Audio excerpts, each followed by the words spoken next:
The best kind of art is going to be the kind that challenges you and challenges the way that you approach the world. For that reason, I have chosen to do my project on Night in the Woods, which is a 2017 indie game and really gives a great sense of agency throughout all of the elements of the game, not just because of the agency that's allowed in a video game, but seeing what agency looks like in your own life, in your own destiny, and exploring that from the perspective of a young anthropomorphic cat named May Borowowski, who is just returned to her small town. And yeah, no, I enjoyed this so much, and I can't wait to share everything about this with you through 4 points, I believe. Point two, a demonstration of agency in the environment in Night in the Woods is unique to this very interactive sense. It gives you a lot of agency when you want to play through. It is set in this fall time of a Rust Belt type town as we return from college as May Borowowski. We don't know exactly what happened at college, but we've got all this very pretty artwork and scenery behind us of the leaves and the squirrels kind of running around everywhere. So already we've got kind of a cozy feeling from this small town. And then one of the unique things that I've seen about this game is that you have so many options and so many of the other small town citizens that you get to talk to every single day, and depending on who you interact with, you can have different achievements or different things in game that can happen, different plot lines being fulfilled. It's kind of very much playing on that emergent gameplay that Josh Beiser so clearly put in his article. You get these just chances for different plot lines and everything, and it won't affect the overall plot of the game, but you will have a chance to see some more nuance to the plot, and it very much helps along the idea of this being a small town where pretty much everyone knows everyone, and everyone knows your character May and is kind of referencing an incident that you don't want to talk about, but you as the player are kind of in the dark about this. It adds to this sort of claustrophobia that you can't really go somewhere. You're kind of always gonna wind up back in this town.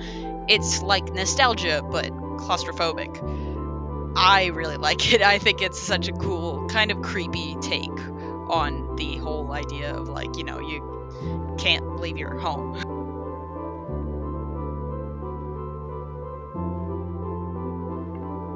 Another point in Night in the Woods that really points towards this idea of agency in your own life is May, your main character that you're playing. She's a cat that has been at college for maybe about half of a semester, and she has returned home for some mysterious reason, and to her, small town.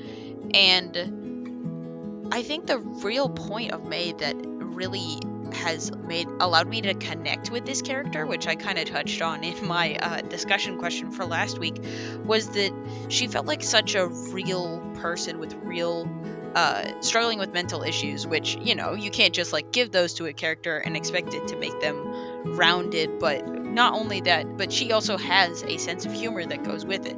She's a full character, not person because she's a cat obviously, but she's a full person, and you get to see her moments of insecurity, like the part where she goes to the mirror and is just kind of talking down to herself before she goes to a party that her ex is going to be at. And it's those moments of vulnerability that make Night in the Woods such a great game about your agency and your lot in life, because like, how much control do you actually have over it? You don't really, because like I said, later that night when she goes to that party, she sees her ex, she just kind of goes on a drunken rant and throws up in front of everyone, and the worst has happened to her, but she's gonna have to pick herself up and go home. And I think that point is just so poignant, that she feels like there's someone watching this all happen to her and she can't really get out of it,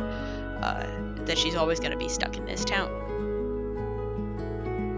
Later in the game, we do uncover the fact that May is struggling with some kind of dissociative disorder, that just makes her detach from herself and not see people and the world as real things, but as just shapes.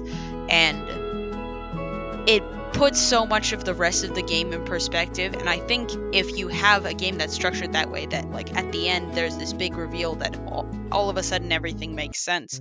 But not only that, but she's still a likable character. It's a character that you have been rooting for since the beginning, but now you fully understand them. And I think that delay also gives such a well-roundedness to May's character. Like, you get to know her first, and then you get to understand, okay, here's her motivation, and here's why she wants to get out of this town, and here's why she came back home.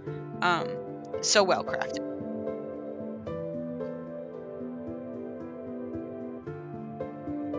By genre, I believe you would say that it would be kind of a mystery game. Night in the Woods would be, because at the end of it, you figure out that all these people have been going missing, and there's this terrible, gruesome secret that is just destroying the lives of people who are inside of the town, and kind of this rot that has grown underneath the town.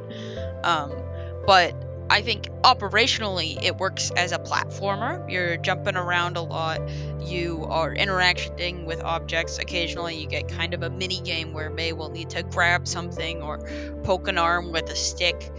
Or there's the dream sequences where May is running around and having to accomplish several tasks. So things that she doesn't quite understand, but the gameplay is also very in line with this idea of interactivity, because there's certain things that you can do, like, running around and jumping around, but you can only jump so high and so far, and you are really just limited to what a normal 20-year-old would do.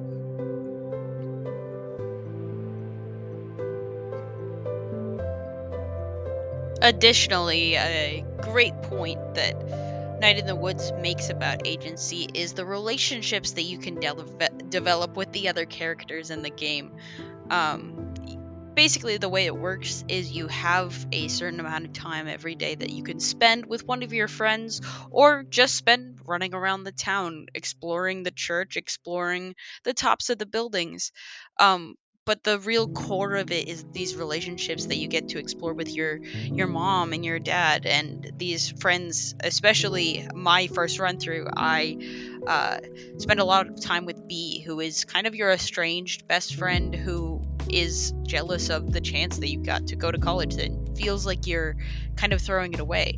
I think this is really where the game shines through, and the lack of agency on our part as the players is really the gain of the game, because the game makers, the developers, are really shining through with this story that is hitting so close to home. It's very much the reality of someone who is in their 20s and kind of doesn't quite know where they're going, but kind of just wants to hang out and play video games with their friends and play in a band that isn't going anywhere. Yeah, I think it's masterful in that way.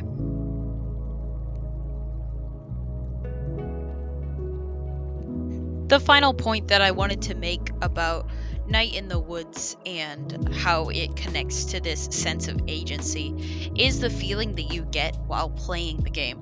Personally, like I said, I kind of identify with the protagonist a lot with this idea of, I don't know where I really want to go, but I don't know if I want to be stuck where I am. So I have this feeling of nostalgia for a lot of the places that May winds up going, or just kind of a sense of, I don't want to say dread, but it might be dread, because it feels so big and existential, and I try to avoid thinking about stuff like that, but it was so touching in that way, and it really kind of made me a little bit uncomfortable because it's hit so close to home. All that to say, that's my own perspective, and I hope that you get the chance to play this game and to experience it for yourself. This beautiful, overlapping story about what it's like to grow and change. Thank you so much for listening and for teaching this course.